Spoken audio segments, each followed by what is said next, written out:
Technical View 15 Februari 2023. Dan teman-teman, selamat untuk Anda yang berhasil memanfaatkan sinyal yang kemarin kami berikan dan juga konsekuensi dari skenario inflasinya ya. Ternyata rilis inflasinya sebetulnya memang sedikit di atas ekspektasi, tapi apa yang menjadi kabar positif adalah seperti yang tadi sudah sempat kita uraikan di bagian fundamental, bahwasanya data tersebut sebetulnya tidak terlampau mengkhawatirkan seperti yang diduga sebelumnya. Oke, kita lihat dari sisi pound sterling terlebih dulu, karena di jam 2 siang ini dia akan merilis data inflasinya, tapi so far dia sedang terkoreksi. Apakah ini sekedar koreksi atau memang dia akan melanjutkan penurunan? Oke, pertanyaannya adalah kurang lebih bisa terjawab dari sinyal rejection yang terjadi kemarin. Ya, kalau Anda perhatikan, ini adalah area yang kita sudah tandai beberapa waktu silam, dan ternyata betul-betul efektif bertahan. Dia tertahan 1.2262 karena memang level tertingginya kemarin 1.22680.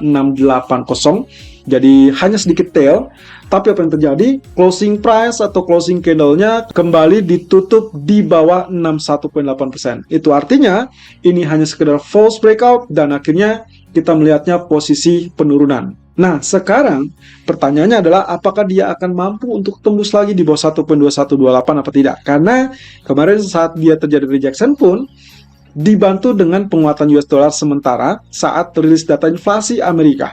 Ya, betul. Dia turun kembali ke level 1.21. Ya, ini mungkin area belasan ya. Tapi sayangnya dia kembali naik dan ditutup tengah. Kemudian dia berangsur-angsur mengalami penurunan. Harapan saya adalah kemungkinan potensinya penurunannya akan berlanjut sampai 1.20638. Tapi masalahnya saya hanya memiliki waktu 30 menit ke depan. So, kita akan lihat apakah inflasi Inggris akan mendorong dia naik atau justru menekan dia turun. Kalau misalkan kita prediksikan katakanlah inflasinya memang turun atau lebih rendah, dan itu berarti ekspektasi terkait kenaikan suku bunga bulan berikutnya untuk BOE hanya 25 basis point, maka seharusnya dia bisa saja terjadi kenaikan. Well, normally data inflasi yang lebih tinggi lah yang akan membuat pound sterling akan mengalami kenaikan. Tapi dalam hal ini, karena posisinya adalah dilematis untuk bank sentral menaikkan suku bunga terlampau tinggi, maka kemungkinan yang diharapkan adalah relatif inflasi lebih rendah. Jadi untuk kali ini dia masih tetap dalam kondisi anomali. So, apakah skenario terkait dengan buy on rumor sell effect bisa terjadi? Well, mungkin saja ada rumor kalau misalkan ternyata dia akan menjadi kenaikan yang lebih tinggi karena inflasi juga diperkirakan tinggi, kemungkinan akan terjadi spike lebih dulu. Dan kita tinggal tunggu saja apakah dia sanggup untuk tembus FR 61.8% apa tidak. Di sisi lain, kalau ternyata dia tidak terlampau kuat seperti kemarin, akhirnya berbalik turun, nah ini juga bisa menjadi indikasi yang sangat sempurna. Apalagi setelah inflasi, semua market akan terfokus dengan data retail sales Amerika di malam hari. Jadi saya ada kekhawatiran, kemungkinan nanti kita akan lihat pergerakan mirip dengan yang kemarin, spike, lalu kemudian di malam hari justru malah ditekan mundur atau ditekan turun oleh keberadaan US dollar. Dan itu berarti data ekonomi sangat berpengaruh. Di sisi lain pula, kalau kita lihat dari sisi teknikalnya, ya ini sebetulnya cukup imbang ya, tapi juga tidak memberikan isyarat terkait dengan kondisi ataupun praktis dengan kondisi ataupun pola bearish divergence. Nah, tapi kalau kita tarik dari sini, saya tinggal gunakan saja trend channel. Oke, saya tarik titik pertama, titik kedua di situ, kemudian titik yang atas kita tarik saja di sini. Nah, ini tidak apa-apa Anda lakukan. Karena apa? Yang kemarin kita anggap sebagai false breakout ya. Dan normalnya berarti jalur pergerakannya itu seperti ini teman-teman. Ya, dia harusnya seperti ini. Nah, either ini nantinya tembus lanjut ke bawah atau dia terjadi pantulan naik, itu tergantung dari level support ini. Itu berarti supportnya akan ada berapa? Akan ada di kisaran 1.2088 ataupun 90-an ya. Jadi buat teman-teman, hati-hati kalau ternyata dia sudah turun mendekati 2090-an, lebih baik Anda skip terlebih dulu dan tunggu saja data inflasinya akan seperti apa atau malam hari seperti apa. Ya, kalau misalkan ini sudah sekitar 13.30, seharusnya dia akan terjadi pantulan saat rilis data atau menjelang rilis data inflasi. Ya, tapi sayangnya lagi-lagi kita masih tanda tanya apakah dia akan rilis lebih tinggi atau lebih rendah. Yang dikhawatirkan lagi, setelah terjadi spike ini, justru 61.8%-nya masih tetap kuat dan akhirnya dia ditekan turun. Jadi, apapun itu, buy on rumor, sell on fact, saya rasa masih tetap cocok ya untuk hal ini.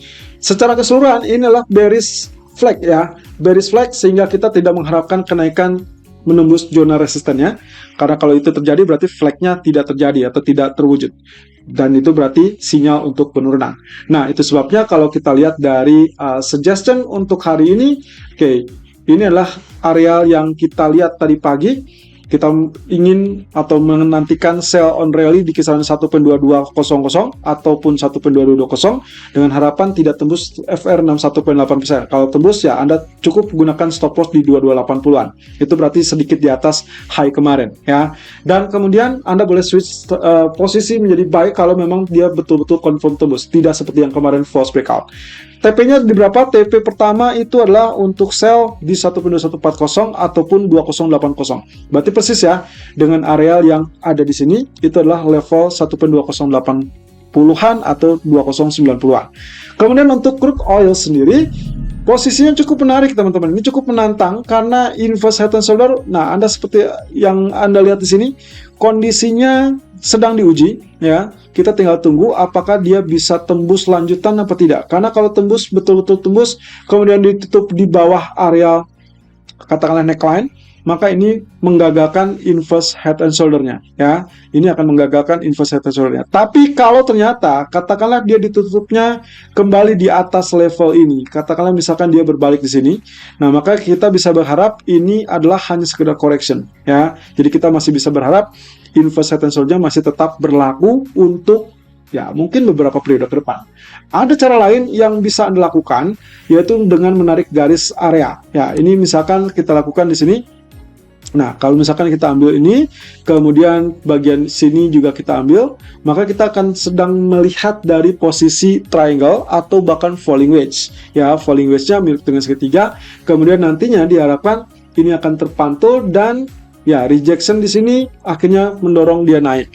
Berarti 7800 so far dengan low 7805 saya masih cukup wajar ya. Karena kalau kita perhatikan di sini berarti suggestion kita adalah untuk menantikan level buy. Cukup prospektif ya, 78.20 7840. Kita ada ya berarti ini dalam open buy tapi sedang swing loss ya, atau sedang floating loss. Nah, tinggal gunakan aja stop loss-nya 77.20 untuk mengantisipasi kegagalan dari pola inverse head and shoulder tersebut atau menekan lebih dalam. Kalau misalkan ternyata dia turun lebih dalam, maka target berikutnya untuk target penurunan itu akan berada di kisaran ini teman-teman. Anda tinggal tarik aja ke area garis di tanggal 9 Februari, itu ada low 76.51. Ini candlenya, swing low-nya. Jadi kita akan berpotensi melihatnya dia akan jebol lanjut ke 76.50. Jadi kalau misalkan Anda terkena stop loss, Anda boleh pertimbangkan apakah Anda switch menjadi sell atau tidak, karena stop loss-nya memang terlampau dekat dengan level ini. Ya, kalau saya lebih prefer mungkin ya stop loss-nya tetap saja digunakan.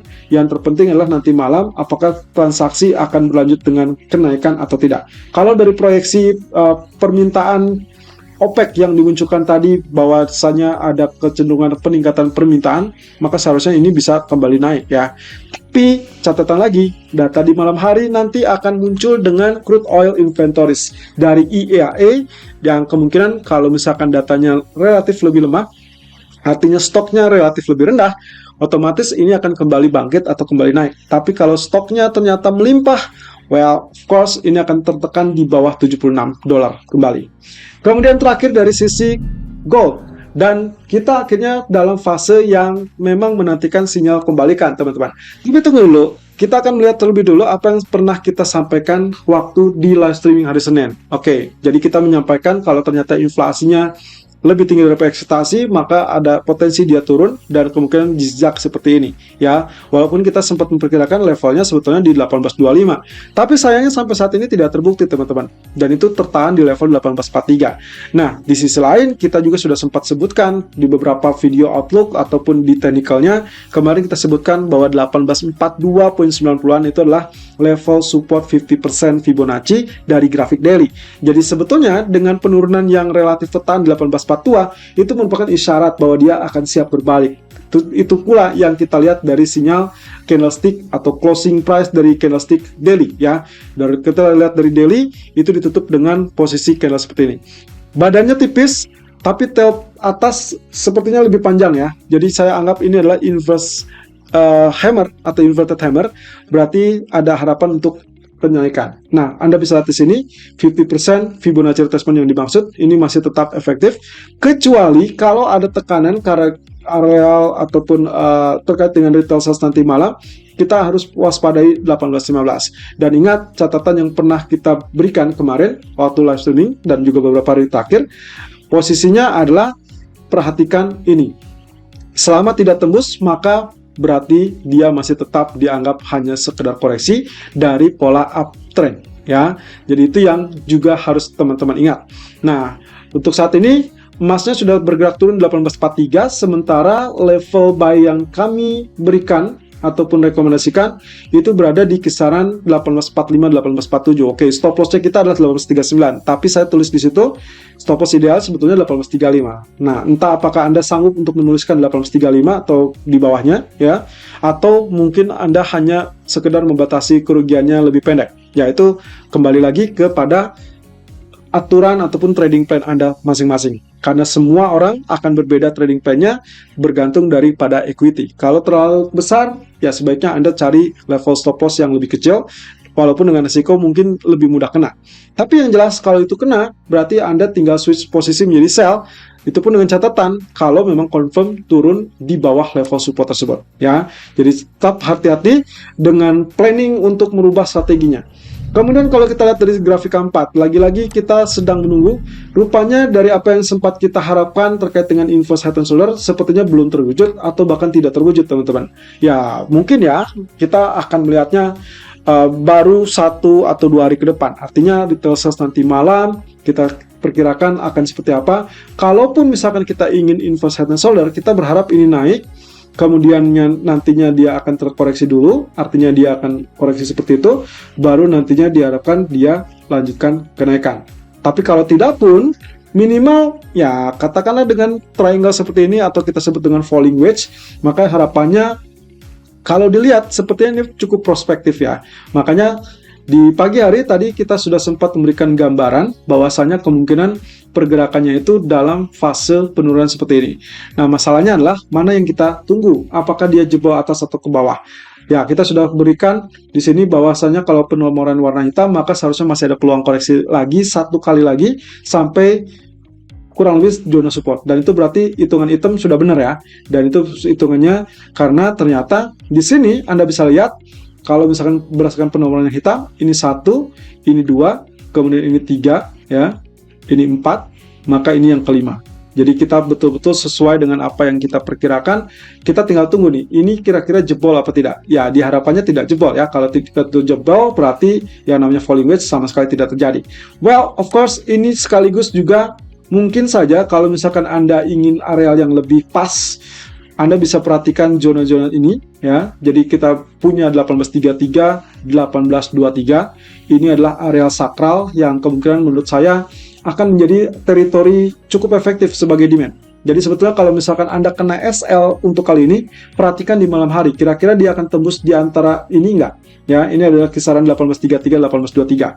Selama dia tidak tembus, maka kalaupun strategi yang pagi tadi kena SL, maka Anda tinggal tunggu sampai level ini, kemudian siap-siap atau bergegas untuk lakukan buy di zona 1823, 1833. Karena itu diperkirakan mungkin areal demand yang cukup bagus atau cukup positif ya.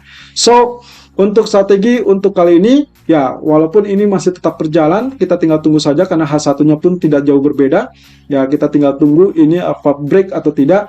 Saya ingatkan, kalau memang ternyata strategi yang pertama tadi dia terkena SL, Anda wait and see terlebih dulu sampai retail sales nanti malam, kemudian lakukan seperti apa yang tadi saya gambarkan, bahwasanya kemungkinan kalau kita harapkan areal yang cukup bagus atau yang cukup prospektif untuk kemungkinan potensinya dia cenderung strong support atau bahkan demand, maka kita berharap di kisaran 1833 ataupun 1823 itu ada areal yang cukup bagus untuk potensi berikutnya. Selalu gunakan stop loss dan risk management sesuai dengan equity dan strategi trading Anda. Irfan untuk Agrodana.